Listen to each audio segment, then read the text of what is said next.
आप सभी को प्रणाम। आप सभी का स्वागत है ऑब्जर्वर सीरीज के 6th एपिसोड में। आज मैं एक 18-19 साल के लड़के को मैंने ऑब्जर्व किया था कुछ दिन पहले। उसकी बात आपके साथ शेयर कर। वो जो 18-19 साल का लड़का है ना, उसकी फैमिली बहुत रिलीजियस है। ठीक है, उसकी मम्मी जो है वो माँ गायत्री की उपासना करती है, गायत्री परिवार से। और उसके फादर और जो दादी है वो कृष्ण भगवान को काफी मानते हैं। वो जो लड़का है वो भी कृष्ण भगवान को काफी मानता है। अब मैं ना बहुत 18-19 साल के लोगों को ऑब्जर्व करता हूँ, वो उनसे पूरा अलग है। बहुत ग्राउंडेड है। ठीक है, लोगों के रिस्पेक्ट करना, लोगों से अच्छे से व्यवहार करना, स्पिरिचुअल भी है, भगवान को भी काफी मानता है। ठीक है, और वो क्या है ना, उसकी बातों में वो जो पॉजिटिविटी है झलकती है। वो जो रिस्पेक्ट हो गई, वो पॉजिटिविटी हो गई, वो उसके बातों में, उसके व्यवहार में, उसके आचरण में पूरी तरह झलकती है। बड़ा ही सही लगता है, क्योंकि आजकल ना इस टाइप के लोग दिखने बहुत कम हो गए हैं। इस टाइप के लोग नहीं होते, बहुत कम होते। तो मैंने जब उसको देखा ना, मैंने ऑब्जर्व किया यार, इसके मतलब पेरेंट्स, ठीक है, उसके पेरेंट्स ने वैसा एनवायरनमेंट उसको दिया, वो पॉजिटिव एनवायरनमेंट, क्योंकि स्पिरिचुअल एनवायरनमेंट रहा। ठीक है, मदर माँ गायत्री से जुड़ी हुई, उसके फैमिली के बाकी लोग कृष्ण भगवान से, तो वैसा स्पिरिचुअल एनवायरनमेंट दिए। तो मैंने ऑब्जर्व किया ये उसका असर है कि क्योंकि वैसा एक अच्छा एनवायरनमेंट, अच्छा पॉजिटिव एनवायरनमेंट दिए, तो लड़का भी क्या हुआ, पॉजिटिव बन के निकला। एक बार है ना, मैं ऐसे ही कोई बातों बातों में मैं पूछ रहा था कि भाई कहीं वो जाने वाला था। मैं बोला कौन कौन जाने वाला है? तो उसने बोला दादी जाने वाली, पापा जाने वाले, मम्मी, मैं और भाई। तो जहां तक मुझे पता था उसका तो कोई भाई था नहीं। तो मैंने बोला तेरा कहाँ से भाई आ गया, तेरा तो कोई भाई नहीं था। बोला नहीं है ना, गोपाल है ना, लड्डू गोपाल। तो एक बार पता है मुझे सुन के बड़ा अच्छा लगा कि यार मतलब लड्डू गोपाल से भी एक छोटे से एक 18-19 साल के बच्चे से इतना अच्छे भाव के साथ सुनो कि यार वो लड्डू गोपाल भी तो मेरा भाई है, भाई भी तो जाएगा। उसने लड्डू गोपाल नहीं कहा, तो उसने बोला भाई जाएगा। तो वो सुन के जब उसने मुझे बताया ना, इतना अच्छा लगा मुझे उस समय सुन के। अभी जब मैं आपको बता भी रहा हूँ तो मुझे बहुत अच्छा लग रहा है। तो ये जो स्पिरिचुअल मॉरल वैल्यूज जो फैमिली से मिली, क्यों? क्योंकि फैमिली ने भी वैसा किया, एग्जाम्पल सेट किया, वैसा एनवायरनमेंट बनाया। हमारे गुरुजी का एक कोट है, जो बच्चों को सिखाते हैं उन पे बड़े खुद अमल करे तो ये धरती स्वर्ग बन जाए, है ना। तो अगर आप जैसा चाहते हो कि आपके बच्चे वैसे बने, वैसे आपको पहले खुद बनना पड़ेगा, वैसा एग्जाम्पल आपको खुद पहले सेट करना पड़ेगा। आजकल क्या देखा जाता है कि मान लीजिए अगर किसी का फोन आता है, तो पापा या मम्मी का किसी का फोन आया, बोलते बच्चे को उठा के बोल दो पापा नहीं है। पापा आपके बगल में बैठे हैं, लेकिन क्या बोलते हैं कि बोल दो फोन पे कि पापा नहीं है, या पापा वॉशरूम में है। ठीक है, और लेकिन आप क्या करते हो, बच्चे को तो आपने छोटे से बड़े तक ये सिखाया कि झूठ नहीं बोलना चाहिए, झूठ बोलना गलत बात है। ठीक है, झूठ बोलना पाप होता है वगैरह। ठीक है, आपने बच्चों को ये सिखाया। अब बच्चा भी सोचता था हाँ भाई झूठ बोलना तो गलत है।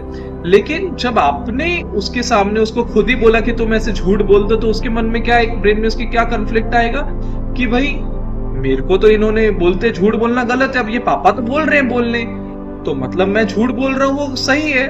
मतलब झूठ बोल सकते हैं, कभी की बार तो बोल ही सकते हैं। अब वो क्या हुआ, तो उसके मन में कहा क्या आ गया कि नहीं झूठ बोल सकते हैं, झूठ बोलना गलत नहीं है।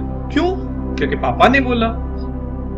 और काफी बार ऐसा होता है, आप किसी से फोन पे बात कर रहे हो, आप बोलते नहीं नहीं मैं तो ऑफिस में हूँ, और आप घर पे बैठे हो, या मैं इधर हूँ उधर हूँ। तो बहुत सारा एग्जाम्पल्स हम क्या करते, गलत सेट कर देते हैं बच्चों के लिए। हम झूठ बोल देते हैं, हम बच्चों को भी झूठ बोलना सिखा देते हैं, क्योंकि बच्चे वही फॉलो करते हैं जो वो देखते हैं, है ना। तो जहां आप गलत बोल दिए तो बच्चे ने उस चीज को पकड़ लिया, बच्चे ने जान लिया भाई ये घर वाले बोल रहे हैं तो मैं भी बोल सकता हूँ, ये पापा ने तो मुझे खुद ही बोला उनको झूठ बोलने, तो मैं भी तो झूठ बोल सकता हूँ। तो वो भी क्या करेगा, वो इंसान, वो बच्चा की भी क्या असर पड़ा कि झूठ बोलना सही है, वो भी झूठ बोला करेगा, तो उसको भी झिझक नहीं होगी। लेकिन इधर मैंने क्या देखा, उस बच्चे के जो स्पिरिचुअल एनवायरनमेंट उसको दिया गया, मॉरल वैल्यूज समझाई गई, लोगों के रिस्पेक्ट करना, अपने से बड़ों का आदर करना, वो सब क्यों? क्योंकि वो अपने परिवार में वो चीजें देखता है, या इसलिए वो उसने वो चीज अडॉप्ट करी। आप क्या है ना, आप लोगों को जितना भी समझा लो, लेकिन अगर आप खुद एक एग्जाम्पल नहीं बनते तो लोग उस चीज को फॉलो नहीं कर पाते। गांधी जी की भी एक कहानी मैंने सुनी थी अपनी दादी से छोटे में। तो उसमें था कि एक बच्चे के पेट में कीड़ा हो रखता है। ठीक है, तो उसको वैद्य मना कर देता है मीठा वगैरह खाने। तो उसके फादर ने, मदर ने बहुत समझाया उस बच्चे को, नहीं समझा। तो उस समय क्या था, गांधी जी का बहुत क्रेज था, तो बच्चे जो थे बापू को बहुत मानते थे। तो क्या किया, उसके फादर बापू के पास उस बच्चे को लेकर चले गए, बोले बापू आप इसको बोल दो मीठा नहीं खाने, वैद्य जी ने मना किया है कि पेट में कीड़ा है तो मीठा ना खाए। तो जब उसको लेकर गए तो गांधी जी ने बोला कि तुम ना एक हफ्ते बाद आओ। तो एक हफ्ते बाद उसके फादर जब लेकर गए तो वो बोलता है कि बापू बोलते हैं उसको कि बेटा मीठा खाना छोड़ दो।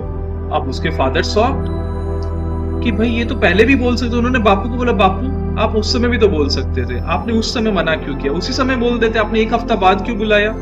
एक हफ्ता या 2 हफ्ता मुझे एग्जैक्ट याद नहीं, मैं एक हफ्ता भी बोल रहा हूँ, तो एक हफ्ते बाद बुलाया। तो वो बोला कि बापू आप पहले भी तो बोल सकते थे, ऐसा क्यों आपने एक हफ्ता बाद क्यों बोला। तो बोले बेटा उस समय तक मैं खुद मीठा खाता था, जब मैं खुद मीठा खा रहा हूं तो मैं इसको कैसे बोल देता। अब इतने दिन बाद मैंने जब तुम्हें बुलाया, इतने दिन मैंने खुद मीठा नहीं खाया, उसके बाद मैं इसे बोल सका। तो जो चीजों को आप खुद फॉलो कर रहे हैं तो वही दूसरों को आप सिखाएं, दूसरों को भी वही बोले तो उस चीज का बल पड़ता है। लेकिन अगर आप झूठ बोल रहे, आप गलत कर रहे और आप दूसरों से एक्सपेक्ट करें कि वो आपकी बात को मान ले, तो आप खुद वैसी एनर्जी नहीं दे पाओगे उस चीज पे। अगर मैं ड्रिंक नहीं करता, मैं स्मोक नहीं करता, तो मैं लोगों को बोल सकता हूँ कि आप ड्रिंक और स्मोक ना करो, उसका प्रभाव पड़ेगा। और मैं खुद अगर एक ड्रिंक का ग्लास लेकर या स्मोक करते हुए मैं लोगों को बोलूं भाई तू स्मोक मत कर या आप स्मोक मत करिए, ड्रिंक मत करिए, तो उसका क्या असर पड़ेगा।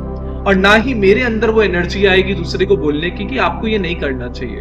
तो हमें क्या करना चाहिए, खुद एक एग्जाम्पल बनना चाहिए और दूसरों को भी वही प्रीच करना चाहिए जो हम खुद फॉलो करें। सो प्रीच व्हाट यू फॉलो, इस चीज को हमें मानना चाहिए और बच्चों को वैसा ही एनवायरनमेंट दे और वैसा ही करे जो आप स्वयं सिखाना चाहते हैं, खुद एग्जाम्पल बने, राइट। तो जैसा आप चाहते हैं वैसा एनवायरनमेंट दे, वैसी बातें करें, खुद एग्जाम्पल बने, तो आप जैसा चाहते हैं बच्चा भी वैसा बनेगा, है ना। सो आज के लिए इतना ही। Thank you so much. ओम शांति।